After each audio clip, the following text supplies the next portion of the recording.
Hi guys, so we're going to do another one take, hopefully quick seminar, just to share some stuff. Again, like the last time, it's basically like a few months worth of material, the kind of things we teach on classes over an extended period, and just giving it you in one big like information dump in one go.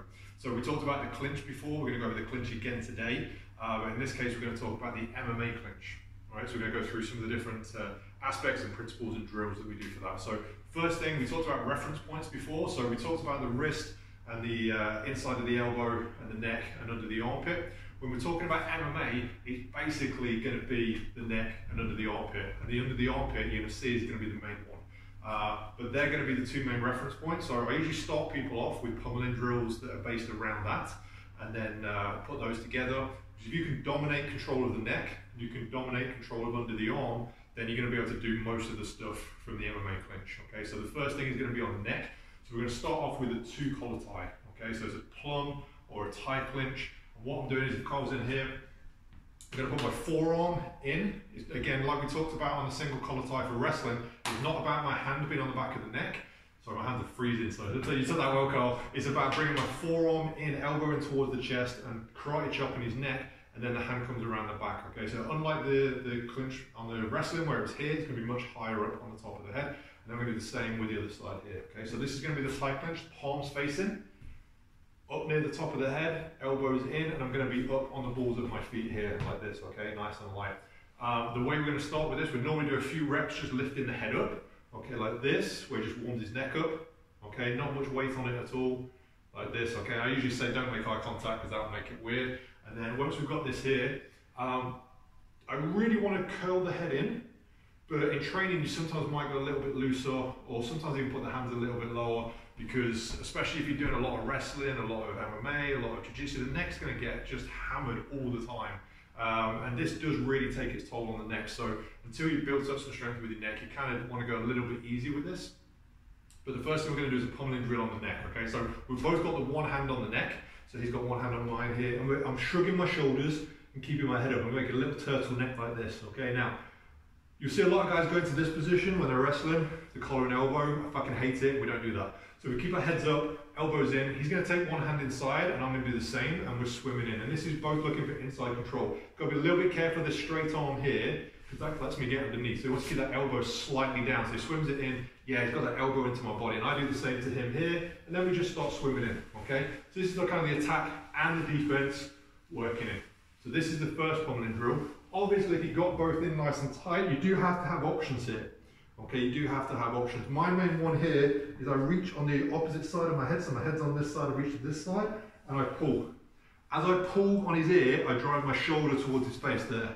That gives me the gap to come into this side. But you can also, once he's in, you can also frame on the face, on the chin here, across the neck, pull down on the arm and control. You can come across and push off. Do various different things, but it's the swimming motion is the main thing. It's the pummel for the inside control. So we're here and we're swimming in, forearm into the neck, and you see I don't let go with this hand until this one's in. Okay, I'm not doing this. I've not got a dead hand.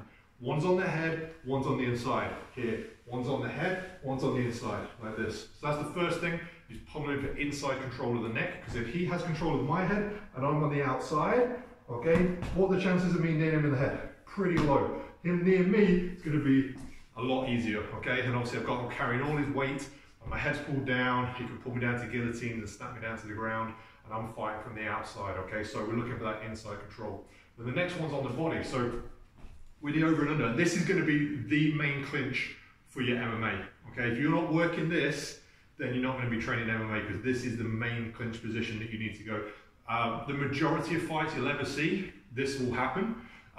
Usually against the cage, but this is going to be incredibly common, and we'll talk about why in a little bit. We just want to get straight into the drills. So I'm going to bring my hand that's on the outside. I've got an underhook, and he's got an underhook, and also on my lead side, I take the other hand in, and he does the same, and then we just start driving into each other and swimming. And this is just like before. If you have both hands on the inside and on the outside, this is a bad day for me. Okay, so the same as the neck, I don't want it on the body. I'm going to swim in here, and it's the attack and the defense at the same time. So usually what I start people off with is those two drills and putting those two drills together. If you can get those two drills together and dominate those positions, like I said before, you clinch, you'll have so many options in the clinch. If someone's got your head all the time, or got double underhooks on you all the time, you're not going to get to do very much, okay? And they're going to be ragging you around. So we always start with this. And we put them together, so we're in here, so we're pummeling a bit. He's trying to get under my arm, so he's trying to get pummeling under my arm, and I'm trying to get to his head, and he's trying to get to my head, and I'm pulling in here, and I'm trying to get into the body, and he's getting his hips back. I'm going back up to the head here, and we're just working between those two. Basic thing is, if I get his head, he wants his hips in, like this, and if I go for his hips, he wants his hips back. So you do kind of work between those a little bit. Often I'll go high and then go low, and as he comes back, I'll come back in, and you just work in between those two positions. So attacking the pummel for the neck and the pummel for the body here, getting these dominant positions, that's always your base. Okay, now we're going to kind of some of the techniques and positions from there. So I'm not going to spend a massive amount of time on the Thai clinch. Okay, a few reasons for this. You don't see it much in high level MMA anymore. Okay, even less so than you used to in the amateur. It still works really, really well, but the problem is, if I have two arms high and he level changes, I'm going to get taken down. So the increased level of wrestling means you just don't see this as much anymore.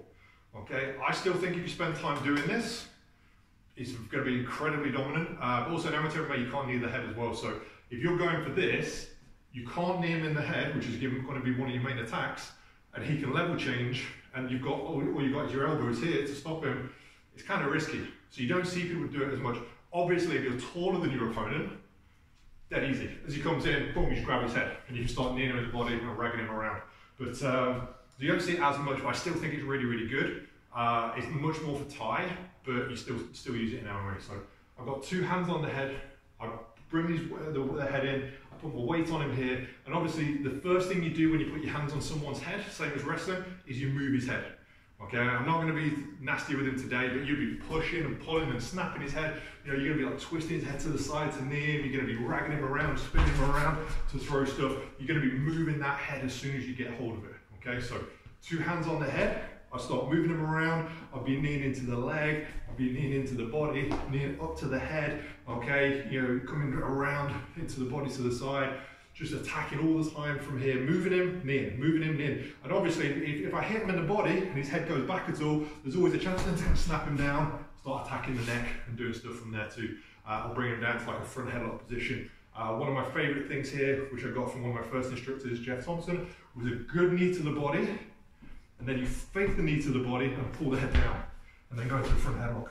Okay, because obviously people kind of react like this here, but there's always that risk. So when we talked about clinch before, we said if he level changes, you level change. So if I'm here, one thing to practice is the level change. He level changes, I level change as well. Because if I didn't do that, he drops down, that's a bad day for me. So Thai clinch, we've got the pummeling. I'll be throwing strikes from here, but I want to get onto the underhooks. We'll quickly aside to single collar tie. So this is double collar tie, which is your Thai clinch. A single collar tie is something that's more MMA than anything else. You don't get this as much in, for example, Thai boxing. It's known as dirty boxing. Okay, so the guys that developed this were mostly the Raw team, the Real American Wrestling team, which then split off into Team Quest. And it was a lot of guys like Randy Couture, Matt Lindland, like Greco-Roman wrestlers. So in Greco-Roman wrestling, you can't use your legs to hook them, and you can't grab their legs. So it's all attacking from here, upper body. So you're very upright, okay? So we're going to be in here, wrestling like this, and they developed a lot of stuff from this single collar tie. I'm just going to grab some gloves very quickly. No gum shield for him, obviously. Okay, so single collar tie, the dirty boxing, became a big part of MMA, mainly off the back of Randy Couture. If you watch Randy's stuff, it was excellent. So a couple of things to remember with it. One, if I've got my hand on his head, I'm moving his head. Again, I'm going to be nice today, I don't want to rag his neck around, but you'd be ragging this, pushing and pulling and moving his head around. You want him not only off balance, so that he's not doing much back, but you want him losing sight of your other hand. So that as you rag him around, he doesn't quite see this hand when you hit him with it. Okay, now I have to remember that he's got two hands, and I've got one free. So you can't just stand here like this. Once you start ragging him around, you're going to do one or two things. You're either going to go really close and monitor this hand, you're going to monitor this hand, and then you're going to be hitting, and then monitoring this hand here. You're not going to hang out, okay? And again, I'm going to do a lot of the sides. This is one to say. With a wrestling, there'd often be a gap when you grip up. You're not going to be doing that. in MMA, because obviously the strikes. So when you grip, you're going to be usually quite close. You're going to be quite close to take away any of those strikes. Okay, so if I've got this one hand here, I'm dragging him around. I'm going in close. I'm monitoring this hand so they can't hit me with this. And then hit him, hit him. I switch to the side, hit, switch to the side, hit here. Okay, so that's the first thing: is staying close. Monitor this hand and hit from here. Hit from here. And he's often not going to be a single knockout punch. He's going to be like wear and tear, kind of hit him and hit him and hit him. The first big fight of this was René Couture versus Vitor Belfort. When he ragged him around, Vitor was a massive favourite, but just got ragged around with this. If you watch the Gonzaga fight as well, that's an excellent fight. This stuff was just some of my favourite stuff back in the day. René Couture was one of my favourite fighters. So I'm here, hitting. Now the second thing you can do, other than being close and monitoring the arm, is get an angle. Okay, so what I mean by that is coming off to the side. Here, so I'm not directly in front of the hand and I'm uppercutting and hooking, the whole time. The drill I like for this, you might notice I've got my foot back on the same side. So if I did this and he drops down, give my leg up again. So this is the same as when we step forward in our wrestling and reach with our rear hand. It's going to be here. So I'm going to single collar tie. And what I do is I just switch sides here. Switch sides. Okay, so I bring my hand in to the side here, like this. Once I get this, I start uppercutting and hooking. Okay, here. Now you can put these kind of tie-ups together. So if I was in a double collar tie and I'd be hitting, obviously, you know, if he reached up with a hand to hit me in the face or something, I could be monitoring that, blocking that on that inside elbow, hit, block, hit, block, hit, come back to this, come off to the side, hit, come back again, start kneeing, okay, working from here. So I've got my double collar tie, single collar tie to the side. Sometimes I'll even put this hand on the head as well and start kneeing from there. Obviously elbows are allowed. But I'm moving between double collar tie, single collar tie inside, tight, and single collar tie out to the side here, like this, and hitting and moving around. Just being able to travel around and strike from that position. But we're not going to be able to stay there all day. The level changes are there. And then, man, this position here, this over-under, this is going to happen all the time. It's going to happen all the time. People are going to proactively go for it. They're going to also do it reactively off someone else's strikes. And also it's just going to happen anytime someone tries to wrestle and a takedown doesn't happen. Anytime you come in and the takedown doesn't happen, we're going to end up here. Because I'm never going to get straight to this without him fighting me, and I'm never going to let him get that. So the moment we get in here, we tend to end up in this over-under position. So you have to spend time here. You have to learn how to move someone around, pummel from here, but we're focusing on striking a little bit today. So again, I'm in here, I'm in this over-under. Go through some old school strike stuff first. So the first thing I can do is I can stamp on his instep. It's a little one there. I can knee just the front of his leg, just above his kneecap here. I can knee out to the outside. I can knee to the inside. As well as the knee to the inside, you can do a bump. So I kind of bump him like this. So I like that one there. You see his rib, and then I hit him in the rib, hit him in the rib. The strikes on this side are usually quite obvious. You've got hammer fist to the leg, hook to the body, palm down, hook to the body there. You know, knees and stomps and everything on this side, but it gets a little bit more interesting when we come up to the top here. So the first one is obviously a shoulder bump, overhand, which you'll see a lot. So you're in here like this, okay, so I drop my shoulder back a bit and then I bump it forward, there, it's a little pop, and that allows me to come in with the overhand.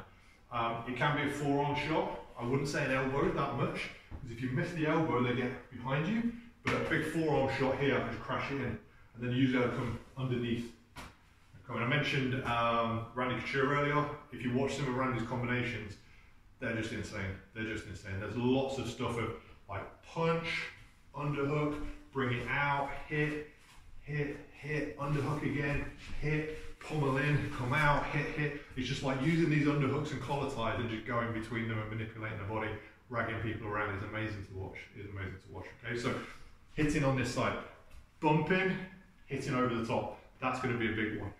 You have to watch out where his head's at as well. So you'll notice if his chin's ever on here or there's a gap, shoulder punch him in the face. Okay. I know like Connor did that, and everyone's like, oh, shoulder. Everyone's been doing that for fucking 20 years. It's nothing new.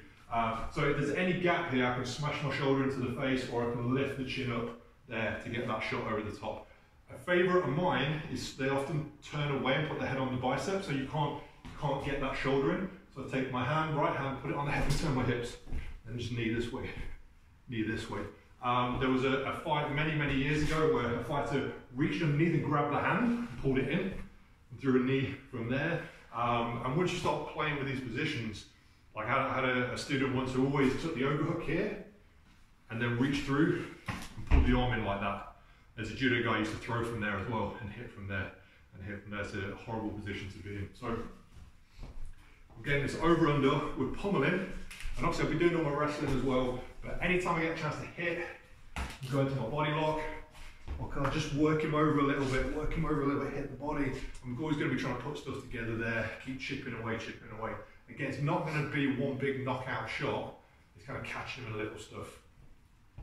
I'm not going to do any throws and stuff because we're not on the mats, but often you want to put your, in the same way when you're doing guard work on the ground, you're doing jiu-jitsu, you want to mix your sweeps and your submissions. You're not just going to sweep someone over, but you threaten a submission and then you sweep them because they're defending, or you sweep them and they base and then you go for a submission. It's the same with your takedowns and your strikes here, okay? So if you can get him to like make it, balance out to stop himself going down, you can land some strikes, okay? And then if you're hitting him, then he's covering and worried about that, that'll soften him up for takedown. So you would be putting those together for the MMA as well. So quick run through of the stuff we just did. So double collar tie, okay, that's going to be more knees and stuff like that. Single collar tie, close, monitoring the arm, uppercuts and hooks. Come out to the side with the leg back, uppercuts and hooks, and switching. You're going to be moving through there, okay, being in the over and under. And I'm here, working all down this side with my shots, using my shoulder to bump and hit, and I can pummel off that as well and come in. And then you can trap the head and knee on the other side, and there's various other cool things from there once you start getting into the overhooks as well as the underhooks. The underhook by itself is a very important position, but mainly for the cage. So you could do that on a separate cage work thing. In that instance, when you've got the wall behind you, you've got the underhook, and you've got your head position, and you have your foot inside that leg to pin them to the wall there. And you see a lot of guys get there and drop down and go for the legs and the takedown. Once they get into the body, if I get both hands underneath, I'm generally not going to be striking as much. I'll be wrestling. So quickly look at the body locks. Because if I have two underhooks, it's essentially I'm going to lock my hands together. Right. So in the same way as when I get two hands on the head, I want to really get control and pull him in and make sure I'm nice and tight, and I've got him moving that head around to move his body. When I get under both arms, I want to get good control of him too. So generally you go nice and high, flare his elbows and have good control of him this way, or you go down to the hips. Now I like to go down to the hips. I do a long arm and a short arm, like this, okay? So a long arm around the back, creating a bar, and then a short arm. If I put two hands in the middle, it feels like I can go back except for one variation, which I will show you. So I put a bar around the back like this, and I grab here, and this is my front body lock. I can step around his leg to the side, and I can slide around to the back. But with all of these, it's a long arm around and a short arm here, so that I create a bar on the hips. I don't want this open like this here. There is a version, okay, there's a tie version from the front. So if I'm here, where you do, you don't do that, you do the same length arms. It's a weird one, it's this, okay? So if Carl puts his hips back for me, so if I'm here and he drops his hips back and puts his elbows in, he's gonna break my grip, okay? So I'm gonna ask him to do the same now. So really put your hips back, put your arms down. Put your hips back, put your hips back on. Put your hips back. Yeah, so it's an unusual tie one that most people don't know. But you do this and put your hips down. And because you're blocking the backs of the hips, you can't actually move them back. So you can't get back to break stuff. It's a funky one that catches people unawares. Often I'll get people in a body lock and I can't get deep enough to this. And then I just lock that and then they can't move. And they think I've got this, but I don't. I'm actually cheating and doing this one like this, over the back of the hips. Okay, so I'm here. Again, you're not going to be striking too much because you're in a dominant position where you're super close and you've got a good grip on him, you'd be wrestling. But again, you might wrestle him, he defends the takedown, and then you hit him. Okay, the only one I would consider is if I'm behind him, maybe you've got him against the cage, you don't want to take him down, you might want to throw some shots. You want to throw some shots from the back. The big one here is he puts his hands on your hands and he breaks the grip. You see a lot of guys kick or knee. Okay, so like Jose Aldo's got a good strike when he's gone this way, a knee when someone's trying to wrestle him from behind, and you see guys like Eves Edwards being behind someone and throwing a kick when they get away. So this kind of break is important, and if that has something to talk about, they're closing the distance and breaking. So obviously we're kind of picturing that we're already in there, but why would this happen? How would you get in? So if I'm going to the neck, the single collar tie, essentially the clinch is usually taught to the neck that my hands are coming from here to his neck. I don't like that, okay? I like it a bit weird. I like my hands to be behind him and come back to his neck. So which sounds a bit weird, but like if people teach you to be here, maybe like trap the hands and come in, or he throws a 1-2, you might go 1, 2, 3, 4, come in like this, or you might get his hands up by hitting him here, and then come in like this. You know, there's lots of different ways. I like my hands to go past. So Thiago Alves used to do this a lot. He'd throw combos, his punch would go by, and then he would catch it on the way back.